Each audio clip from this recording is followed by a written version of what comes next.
अश्वत्थ सर्ववृक्षाणां देवर्षीणां च नारदः गन्धर्वाणां चित्ररथः सिद्धानां कपिलो मुनिः। बंधुगण एठारे प्रभु श्रीकृष्ण कहउछन्ति वृक्ष मध्यरे मु अश्वत्थ, स्वर्गर ऋषि मानक मध्यरे मु नारद, गंधर्व मानक मध्यरे मु चित्ररथ एवं महापुरुष मानक मध्यरे मु कपिल मुनि अटे। अश्वत्थ वृक्ष तले विश्राम नेमा अत्यंत आरामदायक अटे। वायवीय मूल साहाय्य विस्तृत लाभ करी यह एक बृहत् क्षेत्र को शीतल छाया प्रदान करिथाए। भगवान बुद्ध मध्य अश्वत्थ वृक्ष तले ध्यानमग्न होई दिव्य ज्ञान को प्राप्त करथिले एवं वृक्ष मध्यरे प्रभु श्रीकृष्ण एई वृक्ष अटंती।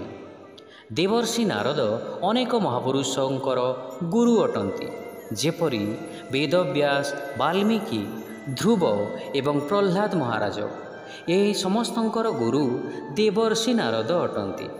से सर्वदा भगवान गुणगान करी त्रिलोकरे दिव्य कर्म मध्य करुथांती। से जानी शुणी कलह एवं समस्या सृष्टि करिथांती।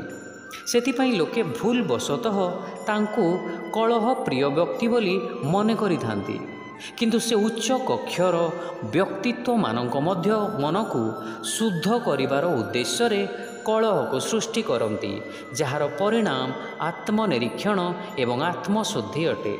अतएव स्वर्गर ऋषि मानक मध्यरे नारद को सर्वश्रेष्ठ मना जाइछि।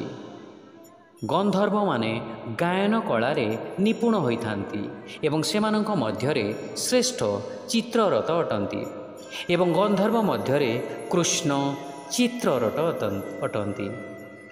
सिद्ध योगी माने आध्यात्मिक क्षेत्र रे पूर्णता प्राप्त करिथांती।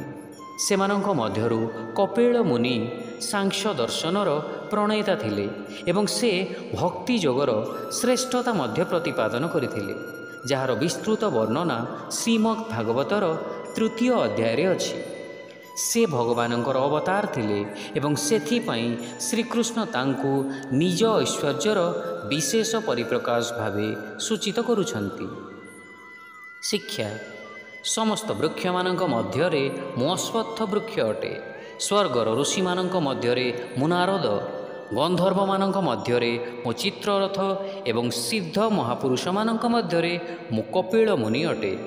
Amongst trees I am the people trees, of the celestial sages I am Narad, amongst the Gandharvas I am Chitrarath, and among the Siddhas I am sage Kapila. Hare Krishna.